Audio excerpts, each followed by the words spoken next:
आज आहे दिवाळीचा दुसरा दिवस म्हणजेच धनतेरस. यासाठीच्या पूजेची मांडणी करण्यासाठी मी सगळ्यात आधी एका ताटामध्ये एक वाटी अशी डबल टेपने चिटकवून घेतली. त्यानंतर त्याच्यावरती तांब्याचा हा तांब्या डबल टेपने चिटकवून घेतला. त्यानंतर त्याला कॉईन चिटकवण्यासाठी असे डबल टेप मी चिटकवून घेतले. याच्यावरती मी 10, 5, ₹1, ₹2 अशा पद्धतीने कॉईन सगळे चिटकवून घेतले. तांब्याच्या आतमध्येही मी थोडे धने आणि ताटाला आजूबाजूलाही थोडे धने टाकले. हा व्हिडिओ मी यूट्यूबलाच एक डेकोरेशनमध्ये बघितला होता, पण त्यानंतर मी त्याच्यामध्ये स्वतःची थोडी क्रिएटिव्हिटी केली.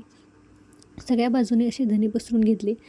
एका फरशीवर छान असं आधी वस्त्र टाकून घेतलं लाल रंगाचं आणि त्याच्यावरती ही प्लेट ठेवली. त्यानंतर कडेने सभोवताली छान अशी रांगोळी काढून घेतली. याला थोडंसं फुलांनी डेकोरेशन केलं. संध्याकाळी दिवे लागण्याच्या वेळेस आधी देव्हाऱ्यात दिवे लावले आणि या ताटाच्या कडेनेही थोडी हिरवी पाने आणि झेंडूची फुले ॲड केली. हा जो दिवा आहे हा ध्रुवने समर कॅम्पमध्ये बनवला होता, तोही आज डेकोरेशनसाठी मी ठेवला आहे. संध्याकाळी श्रीखंड, पुरी, मसाले भात असा छान असा नैवेद्य केला आणि चला तर उद्याच्या व्हिडिओमध्ये भेटूयात.